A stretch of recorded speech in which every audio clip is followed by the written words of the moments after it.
Welcome to Board Game Empire. We're going to be showing you a brief overview and review of Chamber of Wonders. So you are trying to have the most and best wonders, collect the most points, fame points, I guess you would say, to win the game. So you're doing that by collecting cards, which are your wonders, and you collect those by choosing various buildings to visit, which give you rewards. Actually, they reward every player. It's not just the player that lands on it. Everyone gets to participate. And then the person who's active player gets to choose one of the contacts. There's always two to choose from. You could choose the one to the left or the right. Each contact, there's quite a few to choose from in the game. You get to choose which ones you want to use. We used, in this particular setup, we used 2 from the Don't Gamble with Strangers variant and 2 from the base game, as well as used 2 buildings that were included in the Don't Gamble with Strangers and 2 from the base game. There's a total, with the 2 variants and the base game, I think there's a total of 8 or 9 buildings that you could choose from. They each give you different rewards, and the base of each building is double-sided, so there's an A and B side that you could choose from. On your first game, you're going to play with the A side of the 4 basic buildings, and then you can go from there. We, on our second game, flipped them to the B so we could get a good sense of beginner versus novice level of this game. You can't see all of mine, but you've got 9, these little, I forget what do they call these? They pretty much hold the cards, but display cabinets. Yeah. You have 9 display cabinets. You build these. There is a lot of setup in this game. You have to build each player has 3 display cabinets that have 3 slots in it. And then you have to put together all the buildings. But what took the longest was the display cabinets, right? But at least they did fit in the box, or we don't know that yet, do we? We haven't put it back. I don't know if they fit in the box or if you have to take them apart every time. That would be kind of cumbersome if you do. We left it out and played again today before we did this video so we could play the 2 different versions. So we cannot tell you whether or not they will fit in the box. I know the buildings you do have to take back apart, but they're pretty easy. They just slide in and out. But hopefully those will just fit. Hopefully. So you start out the game with 3 wonders. This is your cards that you will be choosing to place in your display cabinets. And whatever the plus over here on whichever base of the buildings you choose, it shows you how many cards and pounds that you get extra. So in this case, we started with I think it was 7 pounds, right? 2, 3, 4 pounds and an extra 4 cards, I think. So I think it was 7 cards we had in the beginning. And I will say at the end of the game, you do get penalized for any wonder cards you don't use. We figured this out in the base game. We didn't have hardly any cards left. We had like 3 each. It's -1 fame point for each card you have left. We had like 12 or 13 cards left in our hand on this game because the buildings we chose give you a lot of cards. There was one that allows you to sell up to 3 cards, but you really only get 8 turns in this game. It's a fairly quick game, very quick game actually. Yeah, it's consider a 30-minute game. I would say if you know what you're doing, probably 25 minutes or less. Setup takes a lot for the amount of time the game is. That's why we left it set out and just reset it up and played again, because if you have to build those every time, that would be a lot for such a quick game. But that depicts how many wonder cards and pounds you start with. The money is pounds. There's 3 and 1 pounds in this game.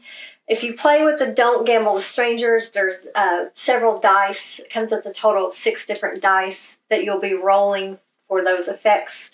There are 6 different types of cards. There's the monster cards, and you'll want to wait and try to get the head, torso, and legs. You get points based on having that whole set. Books, you could place anywhere from 1 to 4 in the same slot, same with the monster. And you get more points, and they have to be 4 different color books, but you could put up to 4, and you get more points the more book sets, the more sets you have in your book. For example, look at the points. A set of 4 books is 16 fame points, whereas a set of just 1 book is only 1. So you can see how you'll want to build up before you play those books. 3 books is 9 fame points, so it's a big difference between 3 and 4. But it is kind of hard to get all 4 different ones. We only did 3, it seems like, every time. The monster, we were never successful at getting a total of the 3 different monster cards. I kept getting just the head and torso. I've never seemed to get the legs in either game. But in the monsters, basically, you have to have the 3 parts to play them, and you get an additional fame point token to place it on top of the set. And obviously you get, I'm assuming you get 3 fame points for each one. Mm-hmm. Whereas the books, it varies on how many books you have in that set. Then you have the grotesque ones with the skull. That, you get to take one of these little grotesque tokens, and they have a variety of different skulls on the back of them. I think they range from 2 to 5, and you can have several of those in your display cabinet, not in the same slot. You can only put 1 card per slot unless it's a books or monsters. But if you have several of those grotesque cards, you add up the total of skulls on all your tokens. Whoever has the most skulls gets an additional fame point token, which is worth 3 points at the end of the game. That's what the fame point tokens are. When you play a legendary card, which has this little scroll on top, they're worth 5 points on their own, but you also place an additional fame point token on top of it. If you manage to be the only one to play the legendary card of that type, you get to keep your fame point token. If 2 different players or more play the same card, everyone has to remove their fame point token. And we believe you still get the tokens, the points on the card. It wasn't very clear. We were counting those at the end of the game. There's the Arcana card, which has the flower. Basically, the amount of fame points you get for that is based on how many different types of cards you play in your display cabinets. There's a total of 6 different types, so you can get up to 6 points on that. Then you have I forget what the ones with the crown are called. What type of cards are those? Precious. When you play the precious cards with the crown, you get to take 3 pounds from the bank when you play that as additional. And you're just going to be placing these. You will have 3 slots that are blocked off by a coming soon sign. You can pay 5 pounds anytime to remove that and open it up. There's also this guy, Butch. He allows you to remove one for free. He's a contact. If you're on this building or this building, you can use him to remove one for free. So I think I covered all the different types of cards. And again, you get 8 turns. And a turn consists of, for a 2-player game, which we played, you each get 2 meeples. I think in a 3-player game, you get 4. In a 4-player game, you get 2. So you're going to be placing these, removing them, and placing them again. So you'll be using these twice. But you choose, and only 1 meeple can be on a building at a time. So you place your meeple on your building of choice. You do the action. Then you choose one of the contact cards you want to use. This is optional. The building's mandatory and this is optional, but you're going to want to use these every time. I mean, they're all good. It's all good stuff. You just choose which one you want to use. Then everyone, and again, the building effects affect every player, whereas the contact cards is just the active player gets to participate in that. Then when that's finished, all players choose a wonder card from their hand or wonder cards if you're playing a set of something and put it in one of their display cases. And then it goes to the next person. And you just do that till each person has played 4 turns. I'll go over quickly what our particular buildings in this game did. So this is our wonder cards, the draw deck. So the Bank of England, I think we're on the B side on that one. It allows you to sell up to 3 wonder cards in your hand for the cost in the upper left on that gold coin on your card. You can sell up to 3 cards. If you play the A side, it allows you to sell 1 card, but you get an additional £3 as well. So the docks, which is part of the Don't Gamble with Strangers, basically trying to remember. Roll a dice. If you get 1 to 3, you get nothing. If you get 4 to 5, you get 1 wonder card. If you get 6, you get fame point. Fame point. So you pay up to £3. So for every pound you pay, you get to roll 1 dice. So if you pay £3, you roll 3 dice. So in this particular roll, I get nothing, and I would get a wonder card. We never rolled a 6.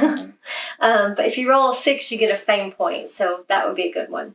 The Old London, which is also part of the Don't Gamble with Strangers, the person who's the active player calls out, and again, remember, every player is doing these, not just the active player on these buildings. So everyone gets to participate in that. This one, the active player calls out a number, 1 through 6, and all players roll a dice. If they get that number or higher, they get the amount of wonder cards as the number the active player called. So if they called a 3, you would get 3 wonder cards if you rolled a 3 or higher. If you roll less than a 3, you just get 1 pound from the bank. So in this game, for the most part, you're always getting rewards. There's really no downside. Yeah.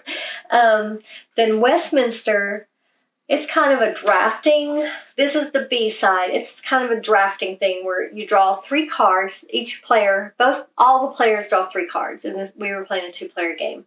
You keep 1, pass the other 2. Keep 1, pass the 1. So you're kind of drafting to keep which cards you want, and back and forth. And then we played Pomato, which is the contact. He basically, I'm trying to remember what he did. You declare a number, roll a die. If the result is equal or larger than the declared number, you draw that amount of wonder cards, or you take a pound. So it's basically the same thing as the Old London building, but it's on a contact, and only the active player gets to do that. Sir Pebbleton, the active player draws 2 cards, the other players draw 1. Butch, I already covered that. He allows you to remove a coming soon sign for free. Normally it's £5, and you can pay that £5 at any time to remove them, but he allows you to do it for free. Then you have Lucas, which you roll the dice, and whatever you get is how much coins you get. The number of pounds you get. So it's a very simple game.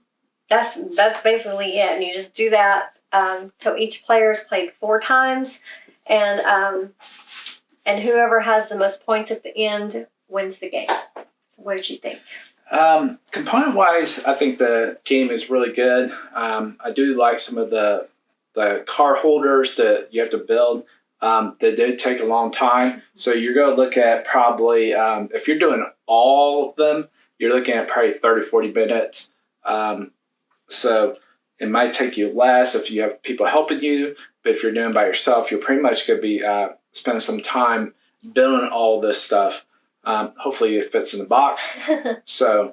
But component-wise, I do like the illustration. I do like the components. So really good on that side. So the mechanics, I would say that it's kind of feels like there's something missing. It's almost there but strategic-wise, it just seems a lot luck-based. There's very little strategy because it's all predetermined on where you go and everything and the luck of the card. There's nothing that you could manipulate or, try to, I guess, collect and strive for at a certain point. I mean, there are the cards, the books, and stuff like that, but that's just you're holding out because those are the cards that were dealt to you. So you can't really strategize in any way, because at some point towards the end, the last two turns, I couldn't even get a book, which I had 2 books already. So that should tell you how limited the strategy is, because it's all determined on luck. So for me, I think the mechanics, there's some element that needs to be improved on.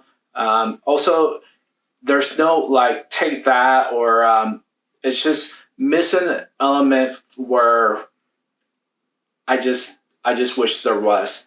Replayability, I would give it pretty good replayability. Not the highest, because like I said, it is luck based. So, but overall, the amount of cards, the amount of buildings you could go to, so it has good amount of replayability. Overall total, I'm just giving this a 6 out of 10 because I feel there's something missing. It's got good core, but I think that they should have implemented more mechanics to it. I think they made it too simplistic and made it too luck based. I think that they should add more strategy to it. Where the cards do different things, or where you could take that, or I just think that every building, everyone gets something. It just feels a little bit lackluster. And so for me, 6 out of 10. So I'm kind of on the same wavelength as Anthony. I love the components. They're really, the game is really unique on the components. The building part, not so fun, but when you're playing, it is really cool. I like the display cases. They're really unique.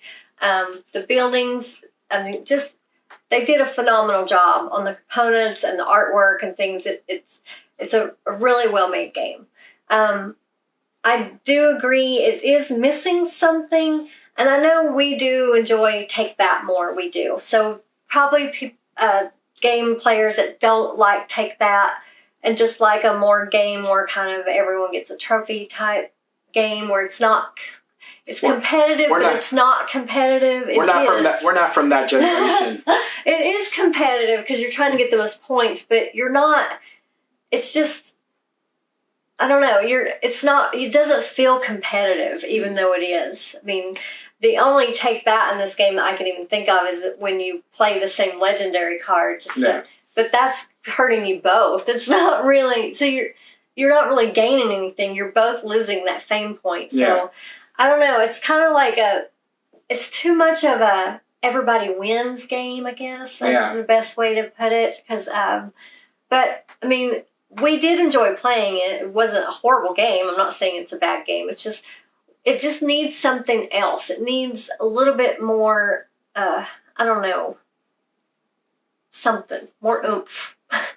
But definitely, I mean, just depends on what style of game you like. If you don't enjoy Take That, if you just want to, I mean, if you do like more luck-based games that without, like intense strategy, and I'm not saying we want an intense strategy all the time, it would have just been better to be able to, I guess, manipulate things more to kind of put things more in your favor versus just kind of totally depending on what you draw and or what you roll on the dice in this particular variant. There is also a solo version on this game, so if you wanted to try solo, there's that option as well. But I would give it a 6 as well. It just needs something more to make it appeal to, I think, more people like us, more of like we're more of your type of kind of midweight, competitive, midweight to heavy. We're more competitive game players. We like kind of sticking it to each other. That brings us joy. Yeah. But again, it is a good game. We will put the link in the description. So hopefully this video helped you decide if this is one that you'd like to add to your collection.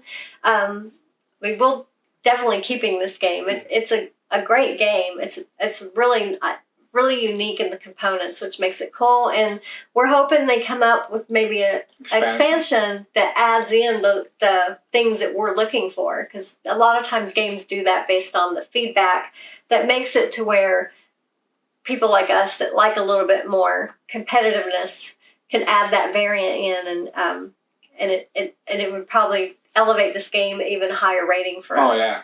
So thank you for watching. Feel free to leave any comments or questions. We hope you'll give this video a like. If you're not already, please subscribe to our channel. Thank you for watching, and we look forward to seeing you next time.